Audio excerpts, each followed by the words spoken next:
Hi guys, I'm Noah, I'm Will. I'm James. and we're here and going to be talking to you a little bit about the meal we cooked last Sunday. We're going to be talking about our meal. Our meal consisted of the starter was an arugula salad with goat cheese crumble and a balsamic glaze. Our main course was a pasta dish with penne pasta, chorizo sausage. We also threw in some artichoke hearts, sun-dried tomatoes, and a lot of other veggies. And then our dessert were cookies that Will talk a little bit about later. We are here in Mr. Fitzgibbon and Shattuck's office, and let's get started.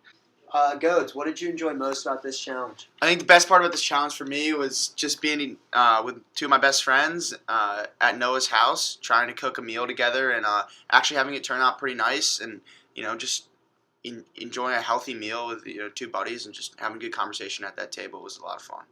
Yeah, I second that one. So Noah or James, did anything surprise you guys when we were cooking this meal? I was just surprised about how well the meal turned out. I'd always known I could cook. I always liked to cook from just like cooking with my mom when I was younger. But I definitely was surprised about how my arugula salad turned out. I know, Will, you liked that one a lot. And also just the pasta dish. I think James was surprised how tasty that was. James, tell us about that. Yeah, I mean, I'm not a guy with a very diverse palate, foods I like to eat, but this pasta that Klein made, I'm not going to lie, it's very tasty, very good, very nutritious too. I'm not a guy that loves vegetables, but this was a great meal, Klein. Thank you. Thank you. Will, if you could have done this challenge again, what would you have done differently? So now I think we're definitely gonna have to get into the cookies here. Yeah. So I was in charge of the dessert and the cookies, chocolate chip cookies actually. So definitely something I would have done differently. I definitely would have just taken my time in the kitchen a little bit more and just really read through, like all my procedures before I actually just started throwing stuff in the bowl. I think, I was just kind of in a rush. I was a little bit stressed out with Noah. We really wanted to keep everything clean. So I just kind of grabbed the first flour I saw and threw it in there. And it actually turned out to be bread flour instead of what we needed, which was all-purpose flour. So once I put the cookies in the oven, with the bread flour, they started to expand and actually became more of a cookie pie than chocolate chip cookies. So, I mean, it turned out okay, but it was definitely not what we were looking for. So I think I'd just, reiterate, just take your time in the kitchen. It's not a race. Yeah, I also would second that. When I started cooking the pasta dish, I had to pour the olive oil in and kind of get the pasta going. There's a lot going on at once, so the kitchen can get pretty hectic. But just definitely relax and enjoy the cooking process. Truly take time to pour the olive oil and make sure everything is up to par before you keep cooking. James, what did you find most satisfying about the meal? Well, I think the most satisfying part for me was actually going to the store, like buying it with our own money, like all the ingredients, and then cooking it ourselves. Is that the first time you've done that? Definitely the first time in a while. It meant more that I was with a couple of buddies, but I think the meal tasted that much better because we did it like as a group and we did it all ourselves. Just made it a more fun experience and a better meal. Yeah. Would you guys do this again? Do you think it's something you guys want to do again? I think I would definitely be down to do it again. I really enjoy just cooking with you guys, and also just the flavors we got out of the meal. The pasta really the pasta really, the sun-dried tomatoes really mixed in really well with the artichoke hearts and the pasta and the chorizo sausage. The flavors we got were just tremendous, so I definitely would cook that meal again, and definitely again with you guys. Joe, what about you? Would you do this again? Oh, yeah, no, definitely do this again. I think we're going to make this a tradition. Every Sunday night we get together, we cook, a nice, family, in quotations there, No meal quotations, with each we're other. a family. And I think it's going to be a lot of fun. So, no, you want to get into the cost per plate? And Yeah, just talk I'd about love that for a to. little So, I was kind of the manager at the grocery store, which whether you guys like that or not, I got We did. a cost per plate of around $11.23, which I think is pretty spectacular given how many leftovers we had, which we could feed even more people with, and also the ingredients we bought at the grocery store. Some of them we already had, Like we doubled up on butter by accident because we didn't do a great job preparing. One thing I would have done differently next time is definitely check your fridge before you go to the grocery store to see what ingredients you have, because we doubled up on butter. But we also didn't buy olive oil and stuff like that because like we already had that in my pantry, salt, pepper, all those kind of ingredients. Flour. Yeah, we already had that in our pantry. So I think that's a pretty fair cost per Bread, plate. flour. And then, the question, is it really more expensive to cook for yourself versus fast food? And I think we saw that, no, it's not. We got a 3-course meal with a home setting and a very delicious for $11.23. And that cost could have gone down had we not had so many, had we fed more people with the leftovers. So I was really happy about that. And, fast food maybe like $1 for, you can definitely buy off the dollar menu, but you're not getting the same nutritional quality. So for the quality of the food that we got, the atmosphere of the food we got, $11.23. No, it is not really more expensive when you factor all that in to cook for yourself versus fast food. Thank you, Noah. So we were asked to relate this podcast to a discussion we had in class. So now this is the segment we called Goatsy Spiel. So I'm just going to go a little bit of a tangent here. Bear with me, guys. So one phenomenon, maybe it's not a phenomenon, but I like to think it is, that I've been kind of interested in. I heard this, a couple times from my parents because they listen to some podcasts about food. And it's the idea that doing two things can really help make your eating habits healthier and more sustainable. So it's kind of relating this discussion that we've been having in our environmental sustainability class with Mr. Fitz. So that is the first being trying to eat at home as much as possible. Right, limiting the amount of times you are going out to eat and buying other food can really help make your life a lot healthier. Because if you're forcing yourself to cook, it's just human nature. You're gonna want to try to put good stuff in your body for yourself, rather than just going to eat some fast food place that you don't know where that food's coming from.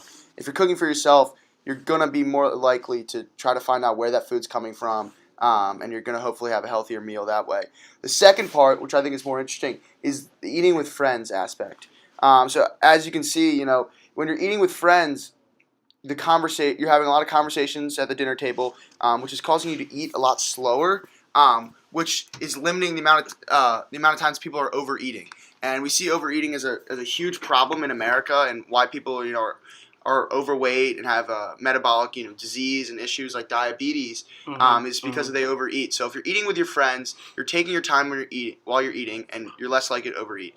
So you do those two things. You eat at home frequently, and you eat with friends and family. I think you're going to find you're going to have a lot healthier and more sustainable eating habits. And we did both of those things Sunday night. Yeah, home cooked meal at home, and we ate with friends. So I think it's a good step in the right direction. Yeah, I think you hit the nail on the head with that one.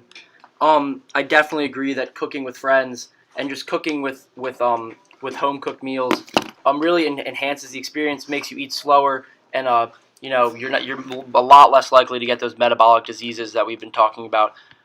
Jimmy, what did it mean to cook a meal from scratch, not buy pre-made pasta? And we had to boil the pasta, we had to put the ingredients in a pan. The cookies, we didn't buy cookies. What did that mean to you? Kind of like what we've been saying. I think it just enhances the whole experience.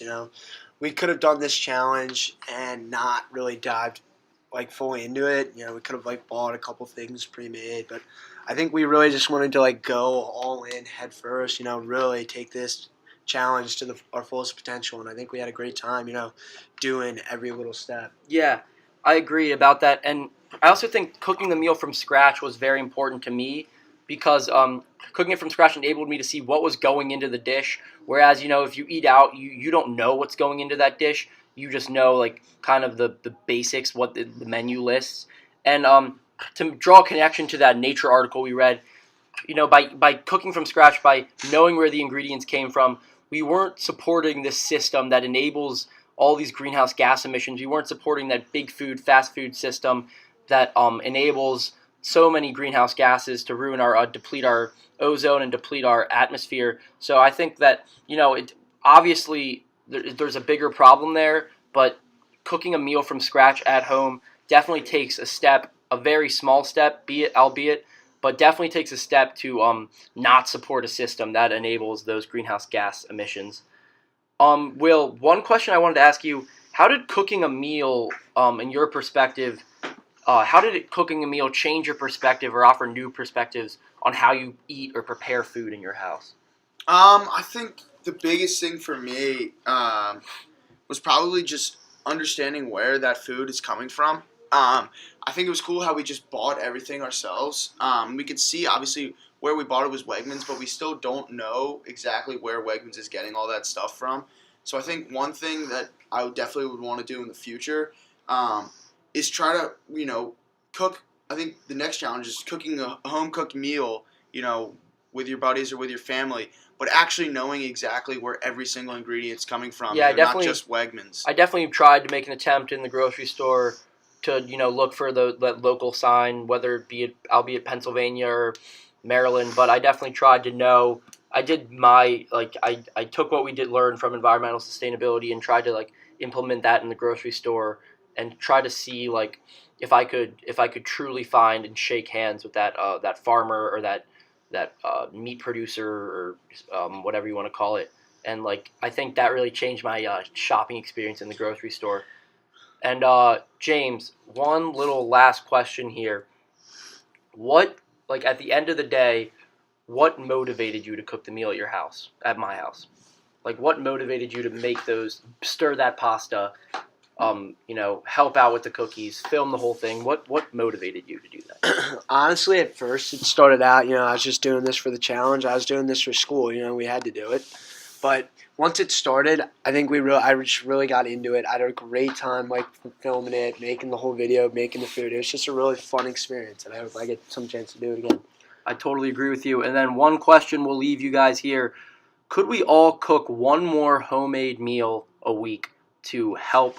And it's kind of an open-ended question, but, could we make that step? Could we just take the time, don't go out to Red Robin, James? Could we all cook one more meal a week at home to support a more sustainable system? So that's all for today. We'll see you next podcast. Team Scott on 3. 1, 2, 3. Team Scott!